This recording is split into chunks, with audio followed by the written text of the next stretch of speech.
Alright folks, how's it going? So the motherboard from the PET has made it home safely and it is all fixed. Huge thanks to Dave at Tynemouth Software who did the repairs on this. Dave pretty much specialises in PETs. I will put links in the description below to his blog site, and I will also put a description to the blog that he wrote about fixing this particular board. Even though Dave's an expert at these, this did provide him a challenge. The list of stuff that he replaced on this is pretty extensive. I think he said there was about 3 chips on the board which were still good. Everything else has been replaced or removed. So here's the list of parts that were replaced. So I'll get the camera to stay focused here.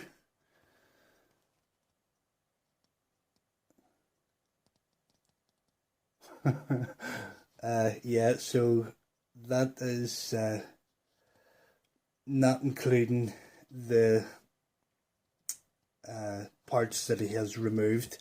He removed 16 RAM chips. I think it was 15 or 16, whatever amount of RAM is on the board here. I think it's 16.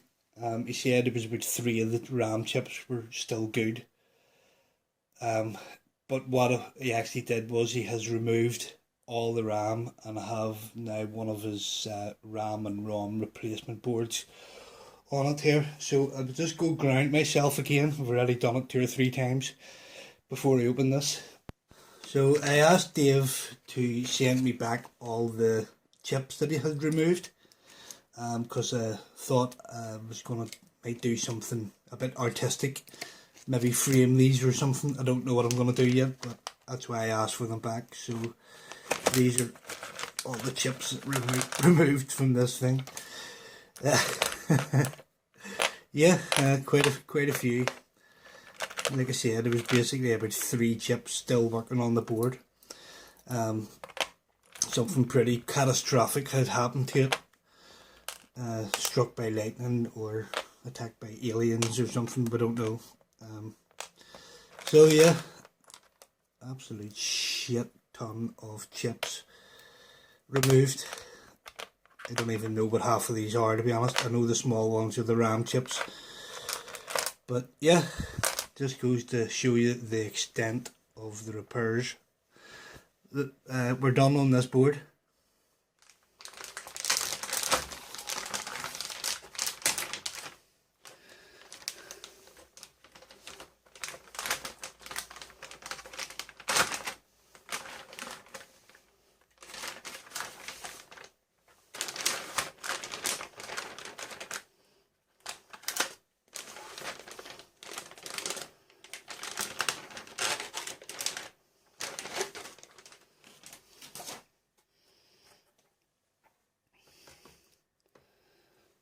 So there she is, all repaired. So this is the RAM and ROM board. If you can see it there, zoom in a bit if I can. So you actually unplug the processor, and then this whole board here slots into the processor, and then you put the processor back into the board. So it has all the RAM and all the ROM and the processor on this board here. So these are all the sockets that Dave installed, basically while he was testing the board here. So this is where the RAM would sit. As you can see, he installed nice turn pin sockets, and he left them there. So he said that if I ever want to put it back to original, I can then easily install proper original RAM chips into it. So yeah, I don't know what's been replaced in this. Pretty much everything. assuming all the stuff in sockets, the stuff that Dave has put in.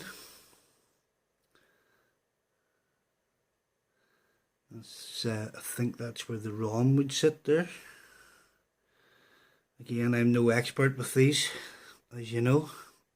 So to think that I was going to try and fix this board on my own, it was never going to happen. I replaced one RAM chip on it, and Dave actually said that that chip was good, and my installation was okay, even though I cut through a couple of traces on the board. I had managed to repair it successfully, so at least that's something. So there's nothing else for it but to put this into the PET and find out if the monitor still works.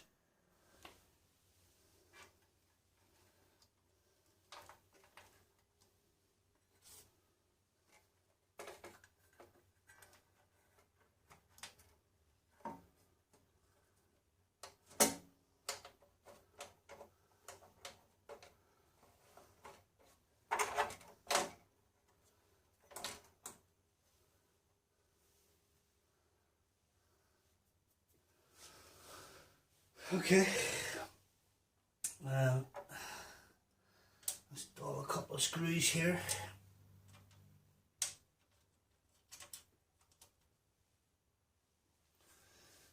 I can find my screwdriver.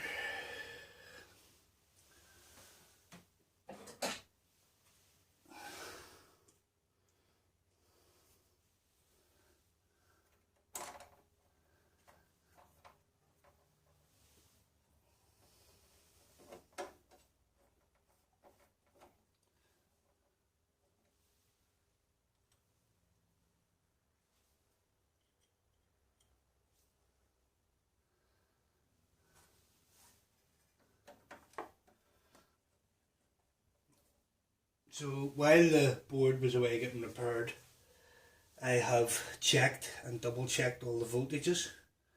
So everything seemed to be correct. I got Dave to confirm what the voltages should be. And I checked them all and everything seemed to be alright, so fingers crossed. Okay, that's the keyboard connection. So this goes here. I have to reposition the camera here. So I have to close the lid down a bit here to make room for, leave enough length on the cables here. So I'll put it on its support there. Yeah, just checking you can still see that. So that's the keyboard.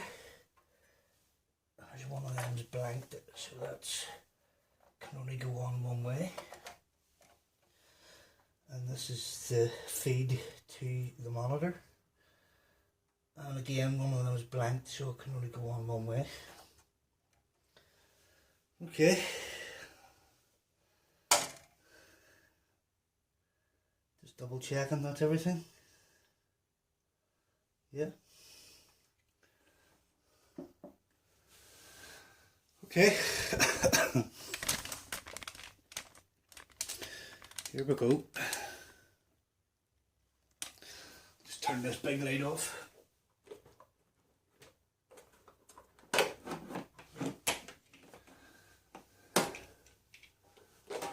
Plug in the PET.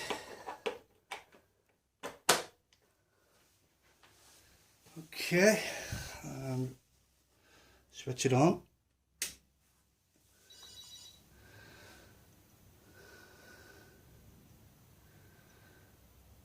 Oh, fucking awesome. Can you see that? It's alive. It's alive.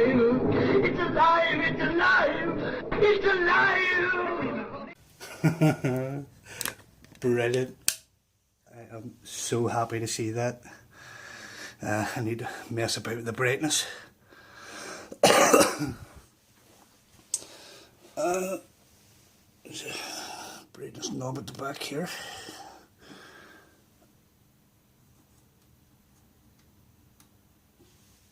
superb. So the monitor works. That's the bit that I was really worried about after spending money, getting the board fixed. I was really shitting myself that that monitor wasn't going to work. So there you go, superb. I'm just going to pause the camera here, take a few pictures, just to email Dave, let him know. I'll be back in a second. Okay, so I turned the light off there so you can hopefully see that better. So what I'm going to do now is test the keyboard. 2, 3, 4.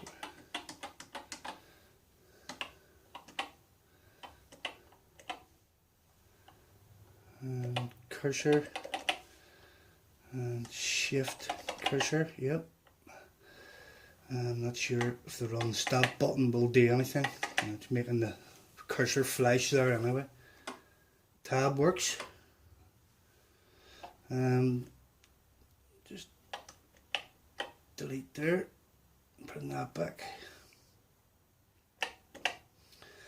Q, W.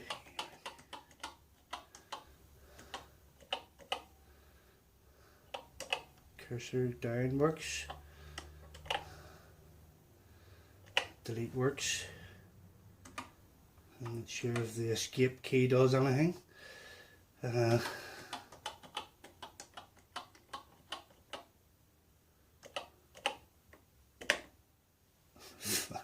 Awesome.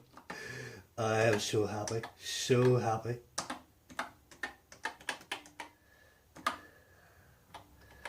I don't know why I did that now. Oops.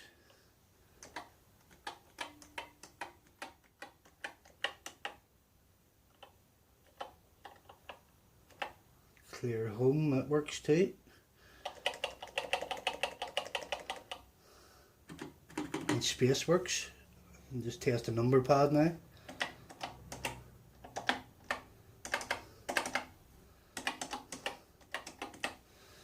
Absolutely brilliant. Now the only thing that I have to take a closer look at is the shift lock, because when you press it, it sticks down and it's a real pig to get back up again. So I may have to take that switch apart or something, but I'm going to press it here and hopefully it didn't make a damn bit of difference. So definitely something wrong with shift lock. Like I said, it's a real pig to get it to pop back up again. The actual inside of the switch is dodgy.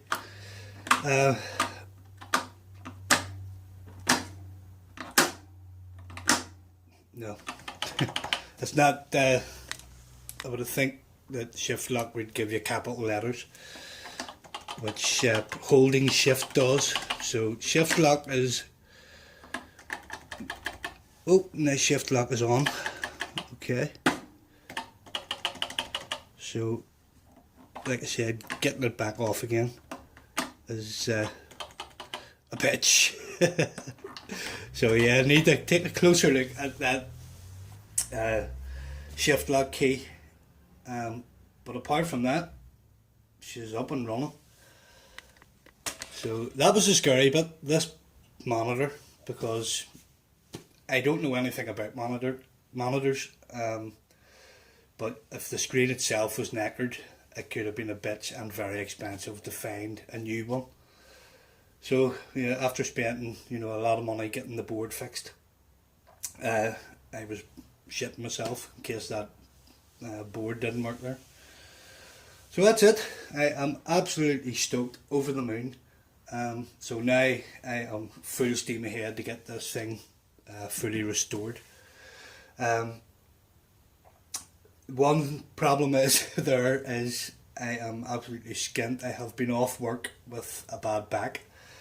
I have long-term back problems, so my back has gone again. It's basically a herniated disc which keeps playing up. So I've been off work a couple of weeks now, just because I'm not fit. I have a physical job and I'm not fit to go in at the minute, and if I don't work I don't get paid. So I am skint. So I may have to use this as it is for now, until I have the money to buy products, basically buy sandpaper, paint, etc, etc. So alright guys, hope you enjoyed. I certainly did. And again, huge thanks to Dave over at Tynemouth Software. Links to his website and the blog about this motherboard are in the description below. Definitely check him out. Yeah, thanks very much, Dave. I am over the moon, mate. Really, really happy to get this thing working. To think that this was in a dump, left for dead, and there it is, back working. So the restoration will continue. It may take a while because, like I said, the funds are low at the minute. So hope you enjoyed again. Thanks for watching, guys. Bye for now.